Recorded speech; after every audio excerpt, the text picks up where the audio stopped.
Estou vendo que algumas pessoas chegaram depois aí. Vamos dar sequência ao nosso estudo do Dhammapada. Nós estamos no capítulo 5, que trata dos tolos, né? Que, enfim, é o nome que está, o nome é Balavaga. Então, são 15 estrofes onde o Buda, em diversas situações, ele conta histórias, né? E conta, né? Enuncia as estrofes que vão falar desses tolos, né? Hoje nós vamos falar aqui, são duas estrofes que vão falar dos tolos narcisistas, ou melhor falando, os narcisistas são tolos. Então, nós vamos ver inicialmente, né, nessa tradução da Palas Atenas, e depois veremos essa nova tradução que está em curso, que é a estrofe 63. O tolo que reconhece sua tolice é inteligente por isso mesmo, mas o tolo que se imagina inteligente é justamente tolo chamado. 64. Mesmo um estulto se associa ao sábio por toda a vida. Ele não percebe o Dharma mais que a colher, o sabor da sopa. Então, essas, né, são traduções bem literais e tem o gosto poético que tem todas essas estrofes. Mas essa nova tradução, nós estamos, junto com os comentários, dando um aspecto mais claro, menos poético, mas mais claro para que facilite a compreensão das pessoas. Então, a 63 ficou assim. O tolo que reconhece sua tolice é inteligente, nesse grau, mas um tolo que se considera um sábio é, de fato, chamado de tolo. Então, aqui nós vamos ver a historinha que o Buda vai contar a respeito disso, que está lá no comentário do Buda Gosa, sobre essa historinha, e depois nós faremos, então, o comentário. Então, chama-se O Batedor de Carteira. O Buda, então, está em Jetavana e ele vai contar uma história que aconteceu ali. Havia, então, né, sempre os ensinamentos do Buda e as pessoas costumavam ir lá para ouvir o Dhamma. E aí chegaram, né, duas pessoas comuns, eles chegaram lá para ouvir o ensinamento do Buda. Aí o mais velho, ele se interessou pelo Santo Dharma e ficou ali atentamente ouvindo as palavras do Senhor Buda e atingiu o estado de Sotapanna, né, que é o primeiro nível lá das categorias do Arhatyana, né, do Hinayana. Mas o segundo, ele só aproveitou aquela oportunidade que estava ali para ver se tinha algum objeto, né, que estava ali disponível e tal, que ele pudesse se apropriar. E aí, durante todo aquele tempo que eles passaram ali, ele conseguiu é, levar alguma coisa que não lhe havia sido dada, né? E aí os dois, né, voltaram lá para a casa desse segundo aí, desse mais novo. E aí, chegando lá, não havia nada para ele comer, né? E aí a esposa dele falou assim, né? Você é excessivamente sábio, mas não suficiente, sabe, para obter os recursos suficientes para ter alimentos regularmente em sua própria casa. E deu uma grande gargalhada. Aí o mais velho falou assim: Ah, por pensar, por ser um louco, né? Ele pensa que é um sábio. E aí eles resolveram, então, voltar lá no Buda para que o Buda explicasse para eles por que aquele tipo de coisa está acontecendo. E o Buda, então, enuncia a estrofe, né? O tolo que pensa que é tolo é por isso mesmo um sábio, mas o tolo que pensa que é um sábio é por isso chamado de tolo. Essa última estrofe aqui que eu li é como está no original lá do Buda Gosa, né? A tradução do texto mesmo do Buda Gosa. Então, o que vai falar aqui, né? É, o tolo, ele, por estar com seu véu da ignorância, ele está completamente velado para as coisas tais como elas são. Então, ele tem uma grande apreensão egocêntrica, então ele se considera o quê? Um sábio. Então, esse é o risco da ignorância, é a pessoa se achar um sábio, que foi o caso desse rapaz, que foi ouvir o Santo Dharma e só pensou em tomar coisas que não haviam sido dadas a ele, né? Ou seja, cometer o roubo, né? E, no fim das contas, ele era um infeliz, porque ele não tinha nem mesmo alimentos em sua casa, né? Ele não era capaz de providenciar alimentos para ter em sua casa. Então, essa é a estrofe, e vocês guardem ela aí, porque nós vamos fazer o comentário maior quando nós vimos, então, a segunda, a segunda estrofe que eu preparei hoje para vocês, que vai falar, né? Que é a 64.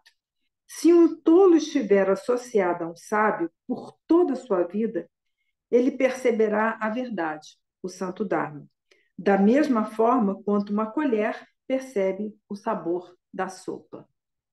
Então, bem enigmática, né? Essa daí a gente precisa refletir, né? O Buda, então, vai contar a história, né, que não adianta nada você, a vida inteira, estar associado a um sábio, né, porque se você permanecer com o seu véu da ignorância, você, né, vai perceber o Santo Dharma tal como uma colher percebe o gosto de uma sopa. E uma das traduções, ele coloca a imagem bem indiana, que é o gosto do curry, né, que tem um tempero bem forte, né? Com várias pimentas e tudo mais. Então, a historinha 64, o nome dela, né, que o Buda goza dedo, é Mesmo um tolo tem uma vida longa. Então, igualmente, o Buda está em Jetavana, e essa historinha, gente, ela é recorrente, né? Ela aparece em várias situações em que o Buda dá ensinamentos, né, para os monges, né? E para os outros que ainda não eram monges também. Então, se trata o seguinte: havia um grupo, então, de veneráveis, né, de arhats, que estavam lá reunidos, né, depois que o Buda havia dado o ensinamento.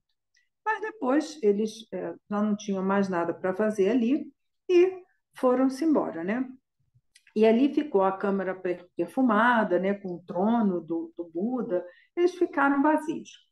E aí, um outro monge que estava ali no monastério, né, viu aquele trono ali do Buda vazio, o que ele fez? Ele foi lá e sentou-se no trono. E aí, passado algum tempo, chegou um grupo de monges, né, que estavam viajando e chegaram lá no monastério do Buda, lá em Jetavana.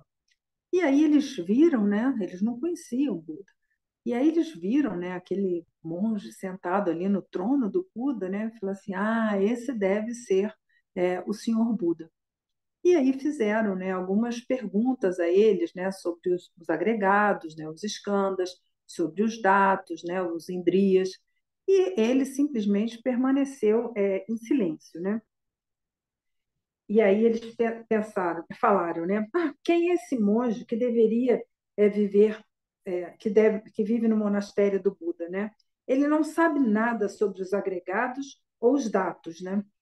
E eles foram então relatar o fato ao próprio Buda, né? Viram que ele era ali um farsante, né? E foram então perguntar para o Buda. E aí o Buda enuncia então essa estrofe, né? Mesmo louco por toda a sua longa vida, ele pode se associar a um homem sábio. Ele não irá compreender a lei, que é o Dharma, né? Da mesma forma que uma colher não percebe o gosto da sopa. Ou seja, é a mesma coisa. Os seres tolos, eles não conseguem perceber, né, a profundidade do Santo Dharma. Eles se apropriam do Santo Dharma como um objeto exterior a eles, como um conhecimento exterior a eles, né? Eles desconhecem que o objetivo de estarmos nessa via é exatamente desenvolver a nossa humildade, desenvolver o nosso amor, a nossa benevolência, a nossa compaixão, diminuir a nossa hipocrisia, a nossa raiva, nosso apego a esse mundo. Então, eles, por desconhecerem o que é para, que objetivo que é para ser alcançado, e desconhecer qual é o objeto para ser tratado, que é a nossa mente, eles se apropriam do Dharma de uma maneira equivocada. E algumas pessoas, né, alguns membros da Sangha, eles se aproveitam dessa vulnerabilidade das pessoas, né, de tomarem como algo externo e têm atitudes errôneas em relação a essas pessoas. Então, nós precisamos estar bem atentos.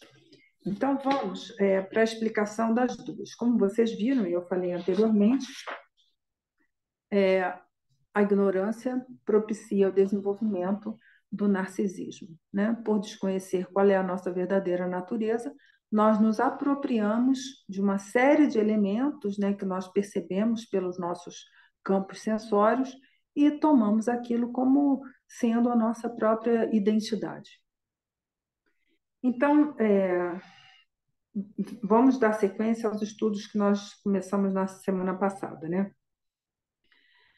Que nós estamos falando do medo da perda, né? Dessa identidade. O que nos faz fazer cotidianamente? Aprender mais coisas e reviver as nossas memórias para recriá-las, para revivê-las, né? E tornar, então, a nossa apreensão egocêntrica ainda mais vívida. E aí nós seguimos nesse pensamento sobre o medo da perda. Então, a apreensão egocêntrica sobre esse risco da perda, né, irá sempre recuperar na memória recursos para se manter integral. E o mesmo papel tem o sonho, a esperança, o desejo. Então, isso aqui, enfim, foi uma reflexão, mas é para cada um de vocês ver como cotidianamente nós estamos tentando enriquecer a nossa percepção da nossa experiência instantânea.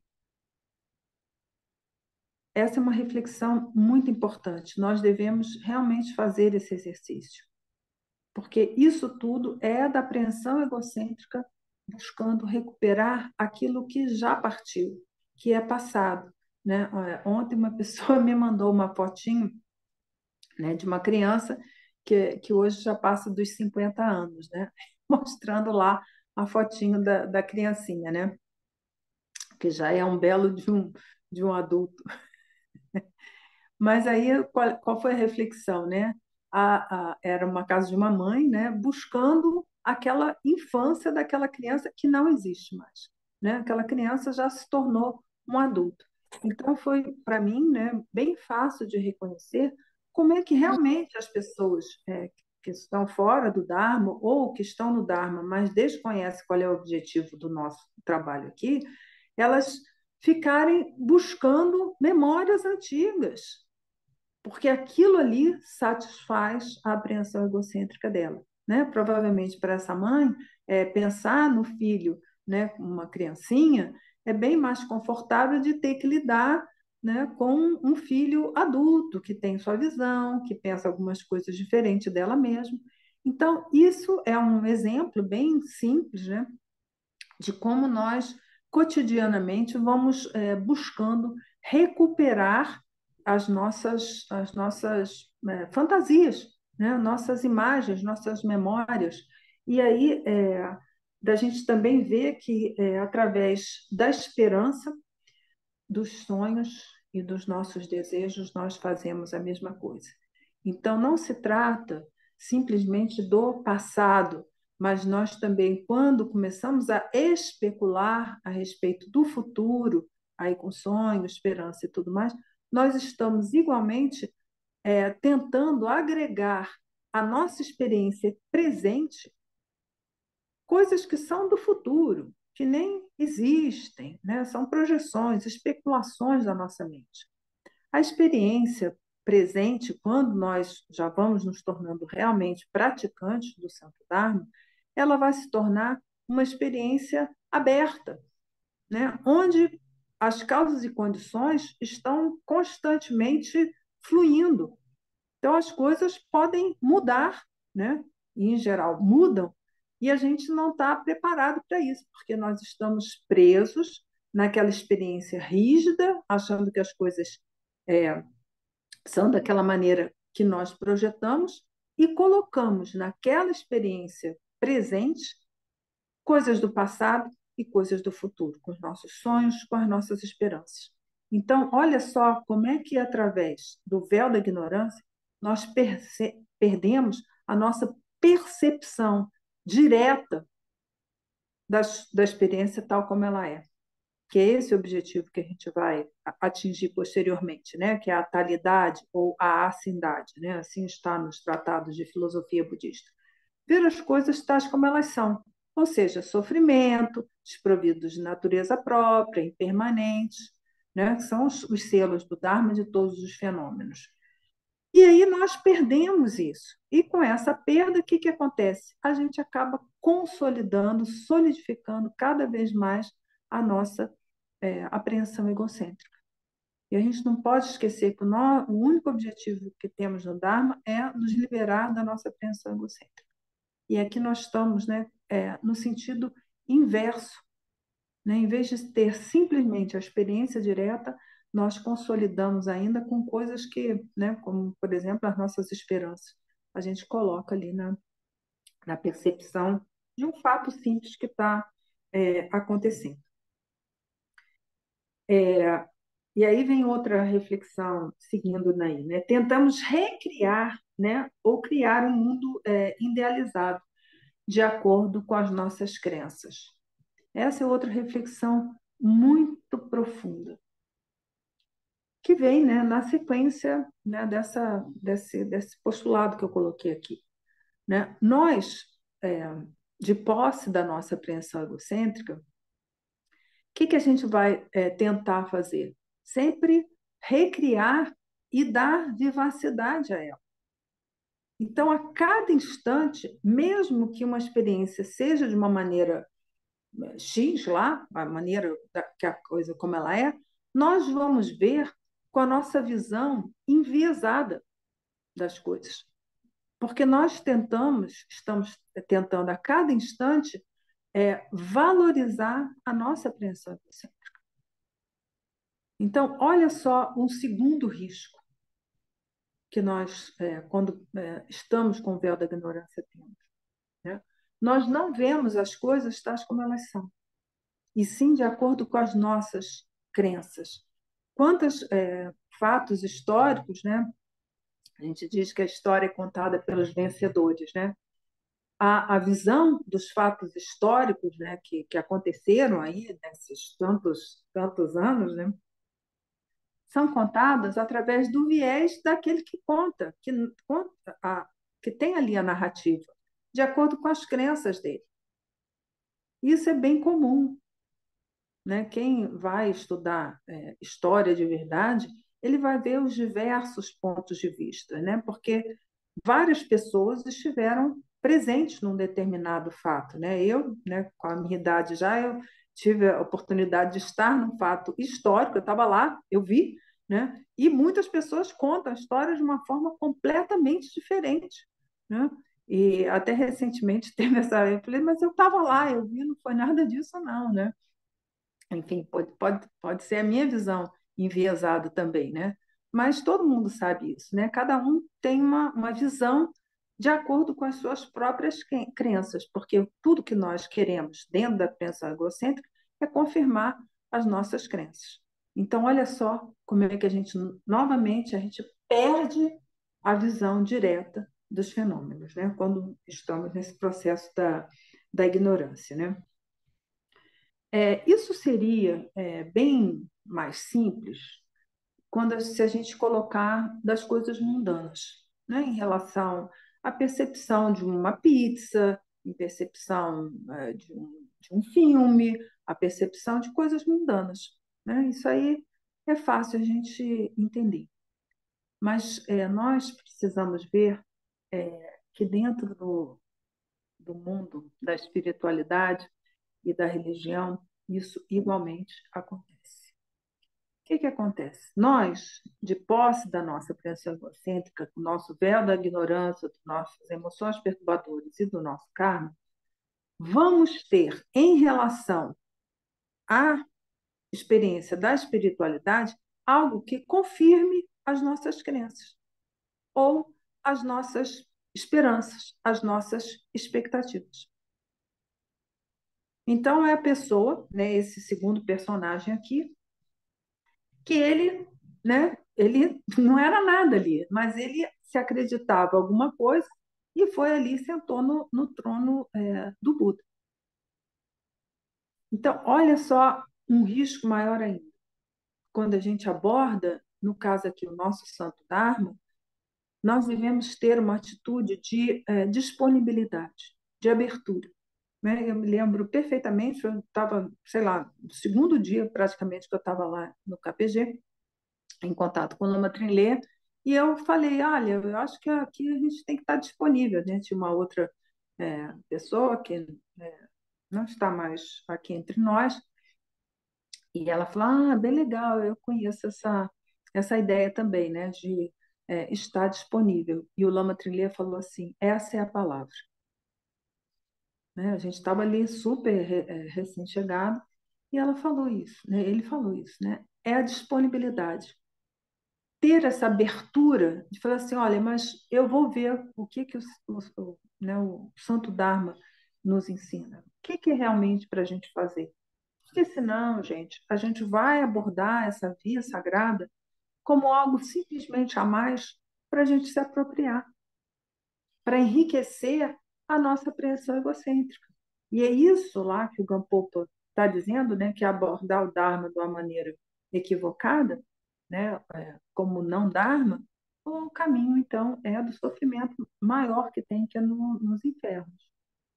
Então, nós precisamos estar muito atentos com isso, né, para a gente não se apropriar do Santo Dharma como algo que confirme ou as nossas crenças ou as nossas expectativas. Não tem nada disso, né? Isso é uma via é, errônea que não vai nos levar a lugar nenhum além do inferno, né? E essa questão da espiritualidade, né, da religião, chamem como vocês quiserem, ela é muito importante, porque ela nos dá uma autovalorização. Você imagina uma pessoa que é mundana e ela, de repente, ela passa a ter um exercício espiritual qualquer. Gente, isso há mais de 150 mil anos, né? O ser humano sempre buscou um vínculo com o sagrado. E isso sempre foi valorizado, né? Ao longo de toda a história humana. E hoje essa coisa continua, porque continuamos sendo o Homo sapiens sapiens. Então, olha só o risco que a gente tem, né? Porque é uma valorização do próprio ego, né? Porque é uma pessoa espiritualizada, né? É uma pessoa, né, que conhece um padre, um pastor, um lama, quem quer que seja. Aquilo socialmente tem uma valorização. E nós precisamos estar atentos para não cair nessa armadilha. Lembrar que dentro da nossa tradição, o que o Buda nos deixou foi o Santo Dharma. Né? Não é apego a rituais, não é apego a lugares, não é apego a uma pessoa, não é nada disso. Deixou o Santo Dharma. O papel, né, de nós, lamas aqui, é de passar o quê? O Santo Dharma para vocês. Não tem uma valorização da pessoa, né? Por essa pessoa que vai nos dar essa instrução, nós vamos ter a devoção. Falar, olha, reconhecê-lo como um professor, né? Mas isso não é, né, se apossar ou dominar, né? Tomar para si como parte da sua apreensão egocêntrico, né? E a reflexão disso, né? Para a gente, como é que a gente escapa, né, de todas essas projeções do passado e do futuro que a gente coloca dentro da experiência simples que está acontecendo diante de nós? É ter a experiência de lidar com os fatos da vida, sem medo, sem esperança, sem expectativa, né? Se temos o que pela frente? Se agora é meditação, é hora da meditação. não é para ficar fazendo exercícios de atingir estados supramundanos, ou que a clara luz virá penetrar pelo orifício de Brahma, ou que você vai atingir estados alterados de consciência, ou de entrar num transe. Não é nada disso. É só uma meditação para a gente estabilizar a nossa mente, compreender o modo de funcionamento da nossa mente e, né, depois disso, né, nós conseguimos realmente ter amor, ter respeito por todos os seres. É só uma meditação. A gente não deve projetar as nossas fantasias, as nossas expectativas, porque senão a gente está transformando o Dharma em não Dharma. É, como tem tanta coisa que eu estou olhando para o reloginho aqui, né? Assim, outra coisa, né, em relação à espiritualidade é a ideia do pertencimento. Nós, lá desde os primórdios, lá nós, seres humanos, lá nas savanas, quando começamos, né, segundo dita a história que a gente sabe hoje, mas enfim, isso tudo pode mudar com, né, novas pesquisas, né, novas descobertas, mas enfim, desde o começo nós precisamos nos associar, né, a um ao outro, porque, enfim, essa associação facilitaria a nossa ação de caçador-coletor, né? Isso, segundo consta, né, nos pesquisadores, nas pesquisas de história. Nós precisamos nos reunir. E outra coisa, né, em relação à espiritualidade é essa, é a ideia do pertencimento, que é a nossa ideia de sanga, tá? Essa ideia de sanga estarmos juntos, né? Porque a sanga mesmo, é a sanga dos Budas e Bodhisattvas, né? Nós é que colocamos essa ideia de sanga para pessoas mundanas, como nós que estamos trilhando a via, né? Nós não podemos perder isso, né? Porque o que é a sanga? Buda, Dharma e sanga. A sanga são os seres despertos, né? Mas tem a nossa sanga mundana aqui. Então, da gente ter cuidado com essa ideia de pertencimento também, dessa coisa de grupo, que é uma coisa muito do ser humano mundano, de estar num grupinho. Infelizmente, as coisas no Santo Dharma não são assim. Apesar de a gente estar em grupo, o caminho é absolutamente solitário, né? Somos nós mesmos, né, com nossa disciplina, com a nossa coragem, com a nossa vontade mesmo de praticar, de compreender a natureza última da nossa mente, que vamos sozinhos criar nosso calinho nas nossas nádegas, né? Ninguém vai estar ali, oh, amiguinho, vamos lá, vamos fazer uma meditação. Isso aqui a gente faz no domingo de manhã, a gente faz junto, né? Mas no nosso cotidiano, quem vai realmente nos motivar a fazer a nossa prática, a pegar os livros e estudar, porque faz parte, né, do nosso caminho, o estudo e a prática, somos nós mesmos, né? Então, nós vamos precisar buscar em nós os recursos necessários para que a gente crie essa coragem e essa disciplina para estudar e praticar. Então, atenção também com essa ideia de amiguinhos, que isso é bacana, faz parte do ser humano, mas a gente precisa ter cuidado, porque nessa sanga terão também os tolos, né? E a gente viu que a vida dos tolos aqui é bem longa, né? É, Isso aqui eu já falei, né? A experiência é somente uma experiência, né? Mas não devemos tentar repeti-la. Esse é outro equívoco também que nós, de posse da nossa apreensão egocêntrica, a gente vai tentar repetir a experiência. Normalmente, né, a experiência acontece naquele momento único, né? Até bonito a gente fala um momento único, né? A gente fica num momento único, atento, concentrado, vigilante, percebendo a natureza daquela experiência ali. Mas nós, na nossa apreensão egocêntrica, nós vamos perder essa, essa experiência lúcida da coisa, né? Sem fabricações, sem elaborações, como a gente mesmo fala no na nossa prece do Jorge de Chantumo, né? E a gente não deve buscar repetir. Essa é outra coisa muito comum, né? Como diria o Lama Trilê, é raro, mas acontece, da gente tentar recriar uma experiência. Quando a gente vai ver, né, um filme novamente, vou ver um filme novamente, né? As crianças fazem muito isso, né? Veem um filme tantas e tantas vezes, né? Ficam vendo ali. A gente está fundamentando mais a nossa apreensão egocêntrica. Mas nós precisamos estar abertos, porque cada experiência é realmente única, porque as diversas causas e condições que estão ali presentes, aquilo ali só acontece naquele momento. Naquele momento, aquele fruto para aquela experiência ali está acontecendo. E a gente não deve buscar repetir.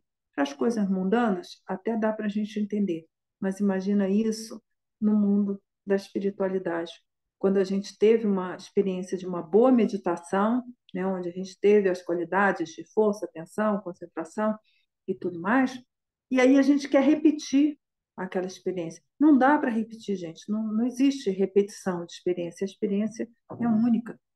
Né? Nós queremos repetir porque nós nos apegamos à experiência. A partir do momento que apegou, a gente vai tentar repetir. E jamais a gente vai conseguir repetir. Se a gente não consegue repetir nem mesmo uma receita de um bolo, que o ovo não é o mesmo, que sei lá, a farinha não é a mesma, imagina a gente tentar recriar essa mesma experiência. Essa mesma recriação da experiência é simplesmente para alimentar a nossa apreensão egocêntrica. E aí, assim, dando sequência a isso, vem uma etapa outra da nossa meditação. O que nós, quando estamos inicialmente meditando, e esse inicial aí pode demorar alguns anos, o que acontece? A gente começa a se descolar de nós mesmos, né? Inicialmente, nós estamos identificados com os nossos pensamentos, com nossos sentimentos, ideias, emoções. Nós somos aquilo ali, é isso que a gente acredita, né? Cada um aqui é capaz de contar a sua história, né? Seus sonhos, seus projetos e tudo mais, porque estamos é, indissociados daquilo ali, né? Nós somos aquele monte de projeções, de elaborações. Quando nós começamos a meditar, nós aprendemos a deixar essas coisas ir, que é o famoso let it go, deixa aí. E aí nós vamos nos tornar observador desta identidade. Né? Olha só, essa raiva não é minha, né? Esse sonho não é meu, né? Né? Eles não são nada e ainda assim surgem, né? Assim que a gente recita. Então, nós vamos desenvolver esse observador dessa identidade. Só que esse observador aqui faz parte lá da sétima consciência, ou seja, que rotula, que dá a característica. Esta raiva é ruim, deixa ela passar. Isso aqui é bom, deixa ficar. Isso me é indiferente. O que eu faço com isso? Deixo passar? Não, né? Até que eu vou colocar aqui. Mas nós, com o progresso da nossa prática de meditação, nós vamos aprender a nos liberar desse observador.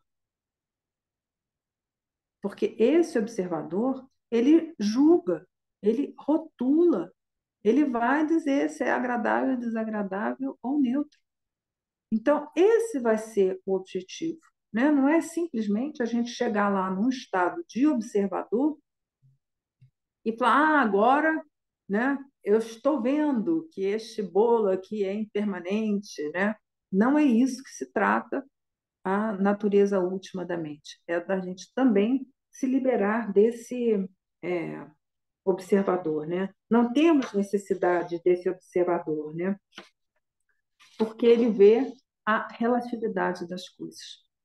Porque ele sempre vai julgar, ele sempre vai colocar um rótulo, seja pelo valor da coisa, né? Se é agradável, desagradável ou neutro, ou dar um nome a ela, né?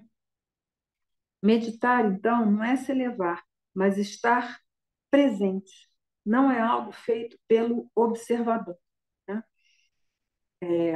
É um estado eficaz, né, de atenção e de presença. A meditação, na meditação verdadeira, o observador desaparece automaticamente. Por quê, gente? Porque a nossa natureza de Buda, o despertar, já está em nós. A bênção já é a nossa própria natureza. Não tem bênção nenhuma lá fora, né? Todo o nosso processo trata-se da gente ir, através dos nossos estudos, das nossas práticas, descobrir esse despertar, esse estado livre, desembaraçado de todo tipo de elaboração, de julgamento. Então, não precisa buscar lá fora, né? Essa já é a nossa própria natureza, né? A natureza de Buda faz parte do nosso contexto filosófico, né? Tem escolas budistas que não consideram a natureza de Buda, mas na nossa linhagem nós consideramos essa natureza de Buda, que não é um observador Buda. A gente precisa entender muito isso, né? Porque muitas pessoas confundem, né? Ah, não sou eu, mas eu sou um Buda, né? A natureza de Buda. Não é isso, é essa natureza nossa completamente liberta de elaborações, de fabricações, de julgamentos, vivendo a experiência, por mais simplória, por mais, né, corriqueira que seja, de uma forma aberta, sem julgamentos, sem pensar nada a respeito dela, né?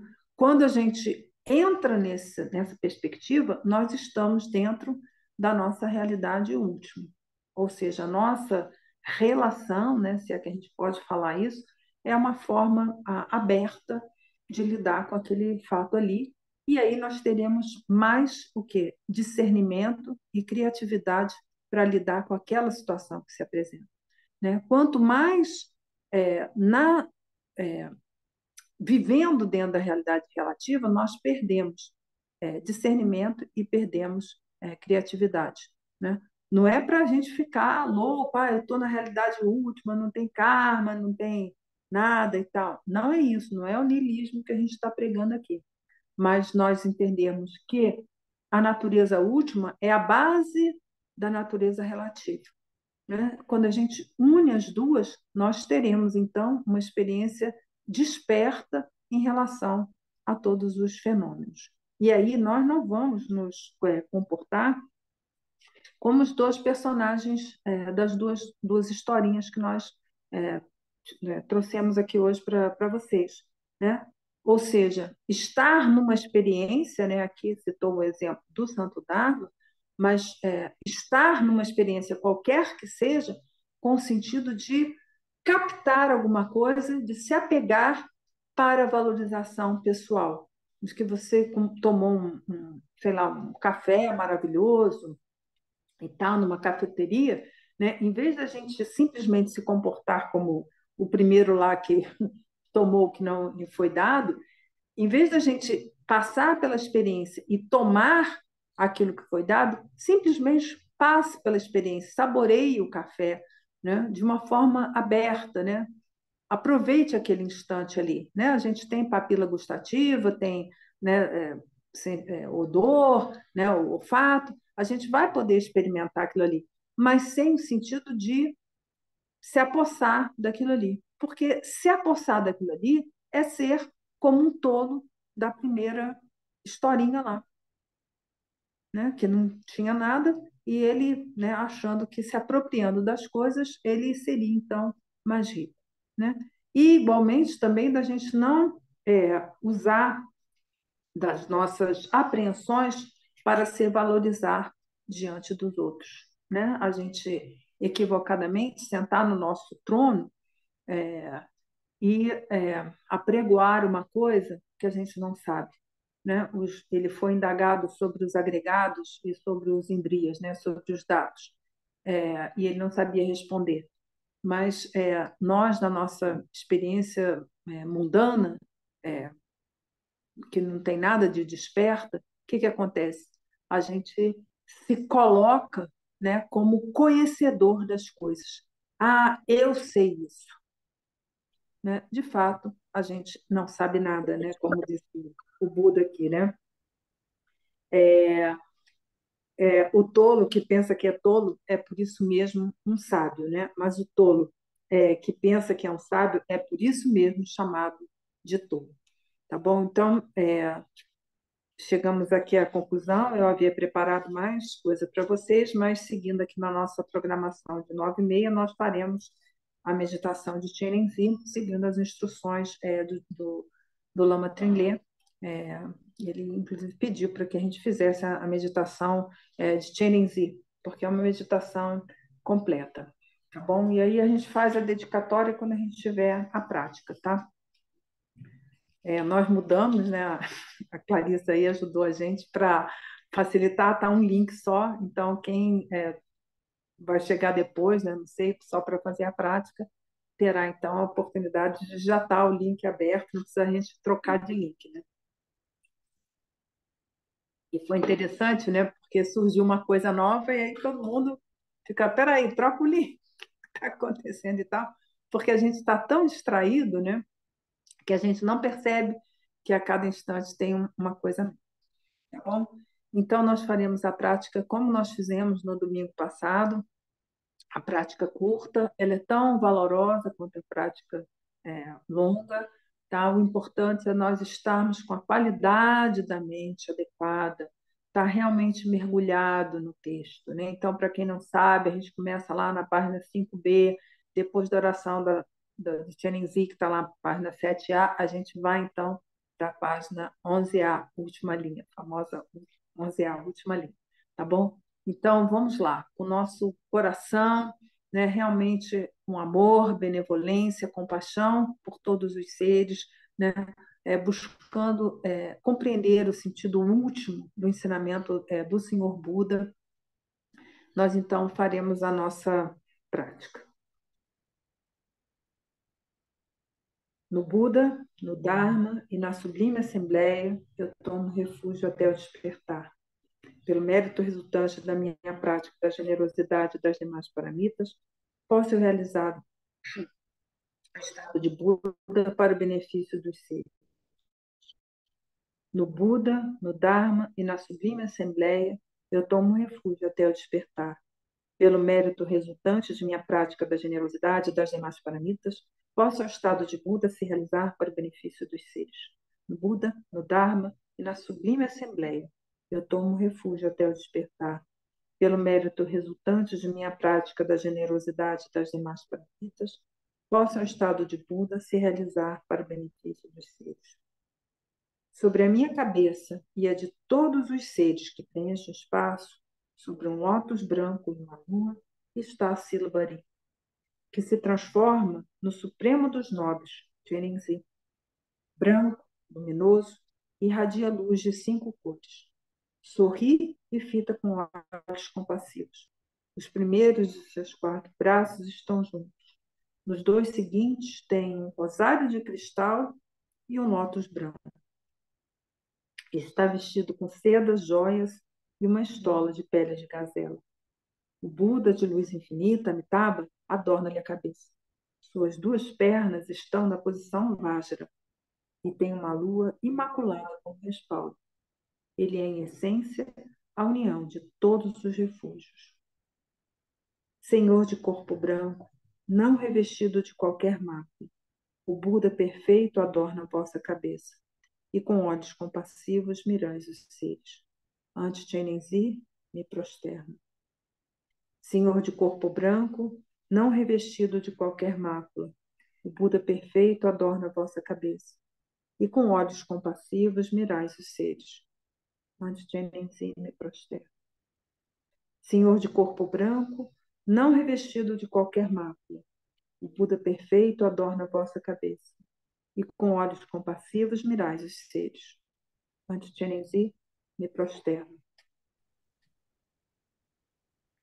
Assim, tendo orado com benevolência, o corpo do nobre irradia um raio de luz.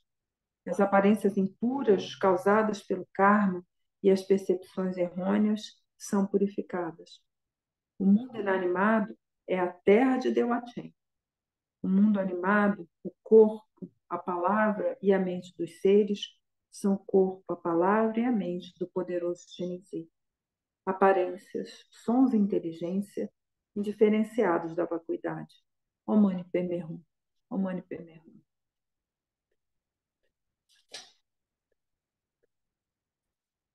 Om Mani Padme Hum. Om Mani Padme Hum.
Om Mani Padme Hum.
Muito bem.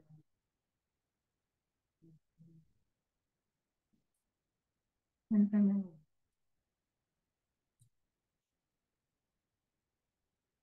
Muito bem.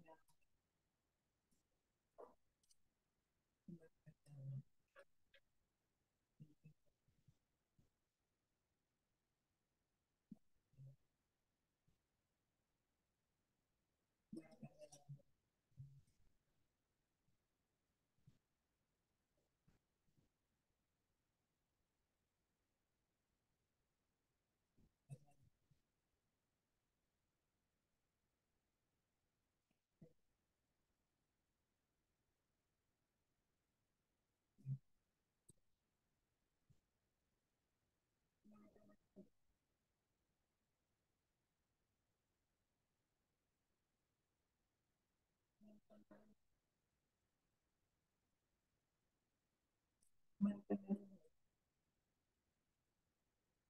Omani Padme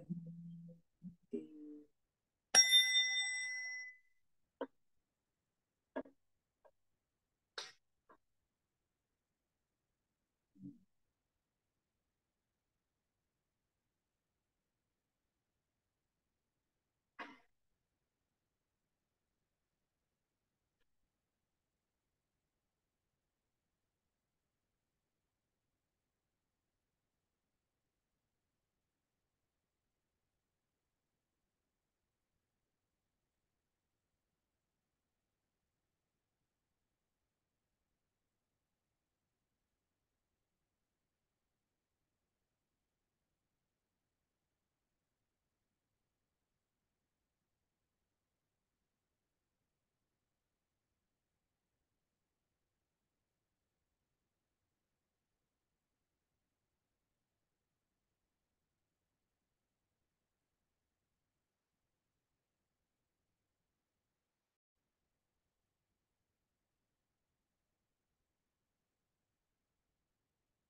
Minha aparência física dos demais são o corpo do nobre.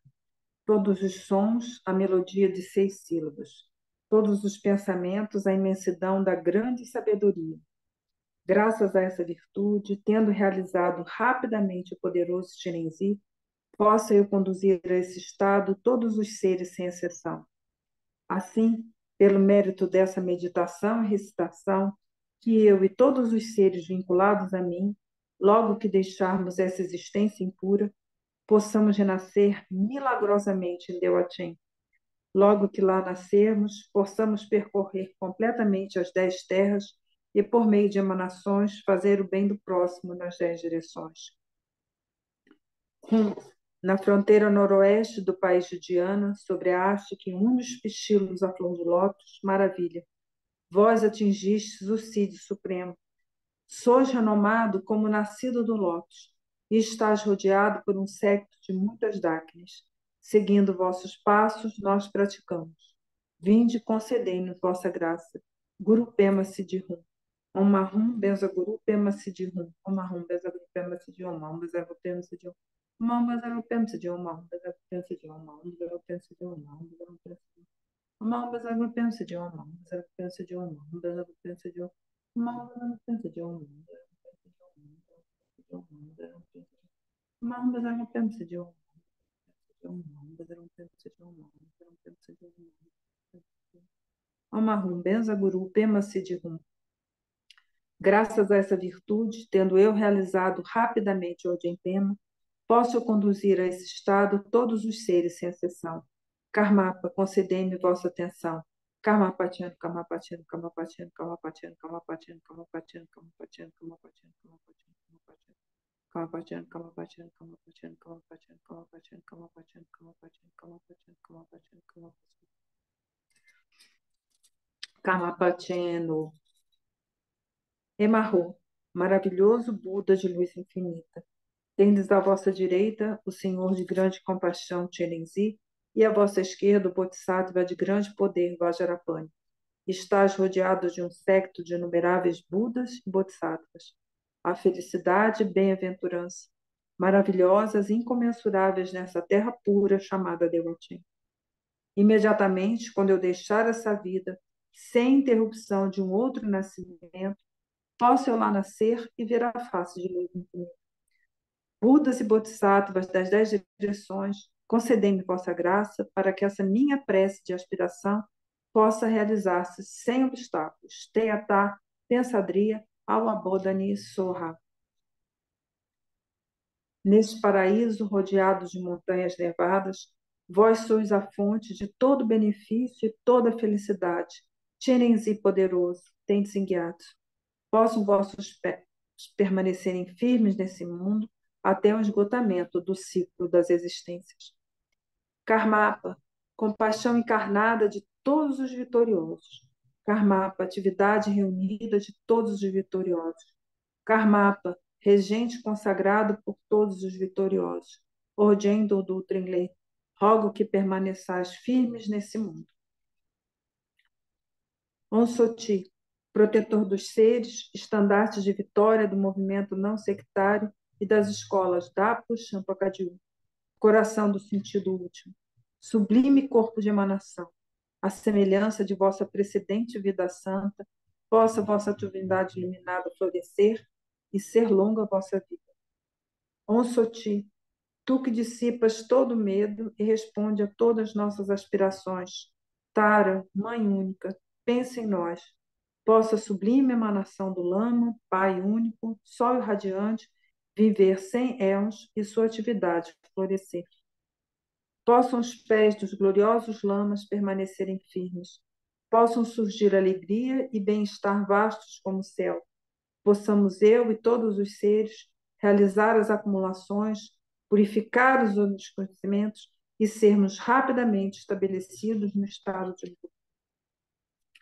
Graças a esse mérito, tendo obtido a onisciência e vencido os inimigos que são as máculas, possa eu liberar todos os seres do oceano de Sansara, agitado pelas ondas do nascimento, velhice, doença e morte. Conforme todo o conhecimento do corajoso Manjushri, do mesmo modo que Samantabhadra, e seguindo seus passos, eu dedico perfeitamente todas essas virtudes.